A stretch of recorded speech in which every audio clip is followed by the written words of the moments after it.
Hello, welcome to the Cup of Joe, Saturday Cup of Joe. It's Saturday, January 9th. I think the video's been a good experiment, a fun experiment. Thank you for the feedback. Thank you for watching.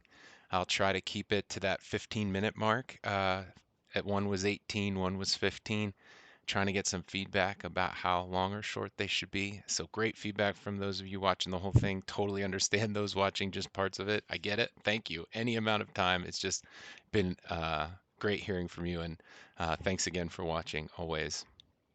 You know, I got my cup of Joe here, and I've been writing a lot about social justice, racial inequality, politics over the course of the year. So, it's January 9th. I feel like I have to and I want to say something about the events of January 6th, but what's there to say? I mean, honestly, I could talk for a long time about being sad and enraged and the weird combination of being sad and enraged at the same time, or the appropriateness or inappropriateness of different individual politicians' actions in the whole mess, the the pathetic, inappropriate actions could create this whole I told you so, or righteous high ground, or faux righteous high ground, but that's not answering well.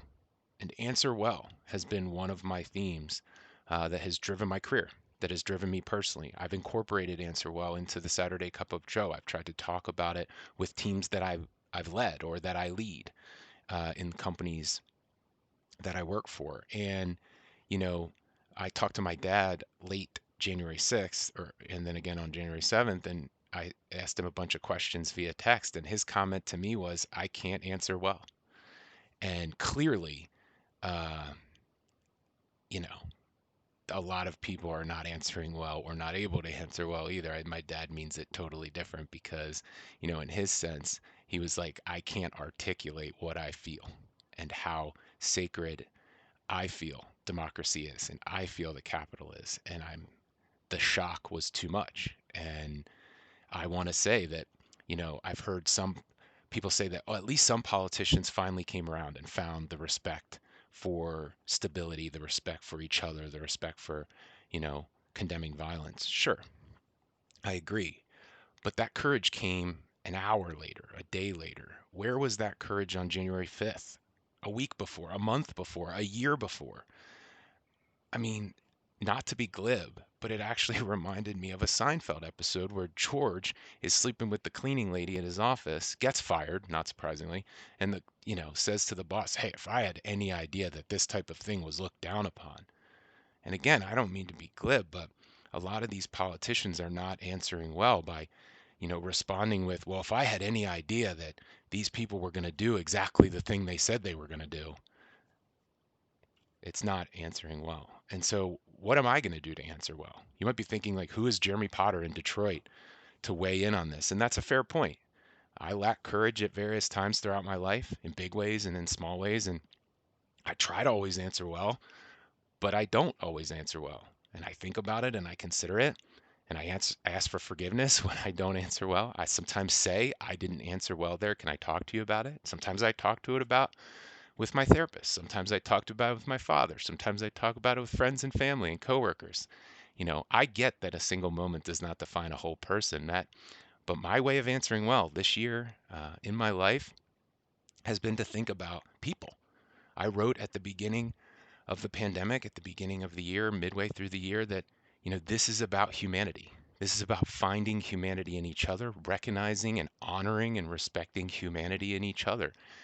And you know, there's a lack of humanity when a Capitol police officer is killed with a fire extinguisher. There's a lack of humanity in the words that are used to define each other, to label each other, to box each other in. I like to think that I don't condition my love on a category or a box or a total agreement with me. That's not how I define it. That's not answering well to me. That's the personal side. What else does answering well mean to me? It means a professional side, showing my work, using data and facts, evidence, reality. The professional side of answering well is a holistic approach to communications, to your writing, to your presentations, to your performance, to the problem you're trying to solve, and honoring and respecting and falling in love with the problem you're trying to solve. And when I speak about storytelling, that's what I'm talking about. We have this saying the packaging is as important as the contents. And the thought process there is often the presentation of the idea, the presentation of the work is as important as the work itself. And I've done in the innovation world, we know the idea doesn't carry the day. The idea plus the methodical uh, rolling out and implementation of the idea, the making it real is is what's important. And I'm talking about better ways of framing the data, using evidence. Remember algebra in high school? Show your work. You didn't get credit for the answer. You got partial credit for the answer. You also got credit for showing your work. In this context this week, it reminds me storytelling is not fucking fiction, where you get to make conclusory statements, declarations, declaratory sentences that they themselves are somehow evidence. When you say, trust me, the evidence is behind the curtain. The evidence is classified. Only I've seen the evidence. The evidence will be shown, but just after you prove agreement with me or just after you prove alignment with me, then you'll see it. Then you'll understand it. That's not the storytelling I'm writing about. That's not the storytelling I stand for. It's not the storytelling that is answering well. When I think about it as showing the work, showing the data, using data in a more interesting way, framing data in a better way, bringing clarity to the story, bringing methodology to the story, make the case, make the argument. That's what I want to see when I think of storytelling, when I think of whether I'm going to agree with a topic, whether I'm going to believe a story, whether I'm going to believe data, whether I'm going to believe a news item or a news article. Show it to me. Lay out the case, lay out the story, and I will consider it with all of the other folks who are doing their work and laying out their case and using evidence. And where did that evidence come from? And so, my friend Brock, who I've done our podcast with, Brock Cassidy, sent me this great Twitter feed. Naval Ravikant is an entrepreneur and an author.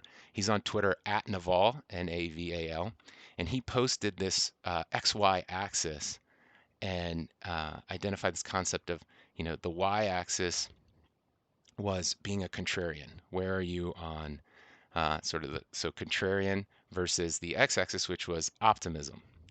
And so sort of the pessimist conformist in one corner, or the optimistic contrarian, kind of where you want to be. And that resonated with me. That felt like answering well to me. It felt like I identified with Naval's, I want to be in the upper right quadrant of optimistic contrarian. And so I hope that's what comes through. My love for people, my passion for answering well, for storytelling in my work and what my work means and innovation. And I hope, optimistic contrarian is something that I can be as we all think about 2021 and we all think about our teams, our companies, our communities, each other, and lay out our goals and work together to accomplish those, whether they're personal or professional. And that's what I hope comes through here. And so I wanted to talk about a couple of other topics from the week that I found interesting that were in the same passion as optimistic contrarian, I guess is probably the better way to say that. But it's a new term, so I'm working on it. I'm reading this book called Brave New Home by Diane Lind. And one interesting historical fact from Brave New Home was the homeownership rate. And we talk a lot about it because I'm working on closing the gap between the white homeownership rate and the homeownership rate in communities of color over the next year and beyond. And what was interesting was the homeownership rate for all Americans in the Hoover administration was about 44%. And then Hoover put a premium on homeownership, put a lot of federal programs behind it, including later the GI Bill sort of stemmed out of that. And coming out of the GI Bill, the white homeownership rate had exceeded 65%, up to 68%, and more recently in our history, 70%, 73% among white Americans. Today, the black homeownership rate's at 44%, give or take, which data set you're using or which year it is. And that's about where it was for all Americans prior to federal focus and federal intervention. And so I just thought it was an interesting parallel that those numbers were so aligned, meaning almost identical for all Americans from Hoover on, and now Black Americans, and what that means to this administration, what that means to our country, and what we should be thinking about as solutions. A separate, unrelated news item that popped up this week that I thought I really, really wanted to mention was um, I had a couple meetings on, ESG. I've been really thoughtful and reading a lot and trying to push environmental, social governance awareness for companies. It's a requirement that public companies issue disclosures around their human capital, around the performance of the company. And so ESG has become one of those components that public companies tend to disclose and write reports on. And so you've seen me write about ESG this year. You've seen me write about stakeholder capitalism, shareholder capitalism, some of the interesting things that are happening academically and also in our businesses around that. And BlackRock came out with a report that a lot of folks are talking about, asking the companies they invest in to disclose the stakeholders. Who do you consider to be your stakeholders? What's that list look like? Tell us as an investor, BlackRock, the largest asset manager in the world, tell us who you think your stakeholders are, and we'll take a look at that and we will consider that as we invest in your company or your industry. Really interesting leaning in by a very prominent, very influential company around the idea of stakeholders. And to me, it's always been that idea of value. I talked a couple weeks ago about, the aperture of value. When we look at value, why are we looking at it so narrowly? One asset to one outcome, one price for one risk. Instead, kind of the more we can open that aperture to greater creative views of value, the more we will see that value extends and influences far beyond the single asset or the single share. And I think the more we look at it that way, the better. Another thing that was really interesting I wanted to share with you was a conversation I had with the CEO of a start. It's a mature company. It's not a startup. They're doing great. They're on their way to really, really big things. That's why I say they're relatively small today, but on their way to some huge things. And he distributed VR glasses as the Christmas present, end of the year Christmas present to his staff. And they've created a virtual reality office so that you can put on your VR goggles and be in their office that they've designed with your colleagues and coworkers. And I think that's fascinating. I love it. And I heard it. You won't be surprised to learn it immediately lit up in my mind as something that I think more people should be thinking about. And as we turn to the question of 2021, 2022, what are companies going to do? Are they going to require people back in the office 1 day a week, 5 days a week? Are they going to require people to come to a specific city? Can you live anywhere? What does that look like? VR offices and virtual reality offices, virtual reality goggles, I think is really fascinating. I remember I read a article on the future of work it's a couple of years ago, and having a pod or a unit in your backyard that you left your house, went into, and it was sort of an encompassing office, and you could be in your office looking around with all of your colleagues and coworkers, but you were in your sort of pod in your backyard was one concept. I think this is probably a earlier concept than that, but this one's real. That was just a futurist theorizing. This one is a company trying it. So really exciting stuff there. And then lastly, to just end on a lighter note and just a question. Are we done with suits and ties? Can we now say that it isn't about the suit and tie?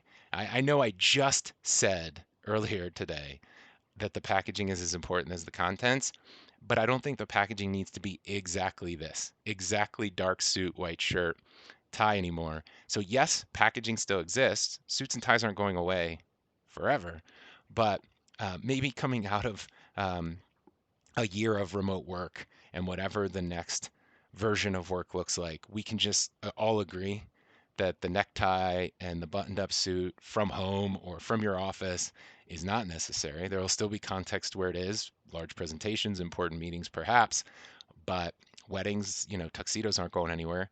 But maybe we don't need to uh, keep the suit and tie around forever in a mobile work environment. Um, anyway, thank you for watching. Thank you always for supporting, reaching out, sending me your thoughts and comments. Thank you for answering well in your way. Thank you for keeping me honest about answering well in mine. And I really appreciate all of your time that you commit to the Saturday Cup of Joe. Bye.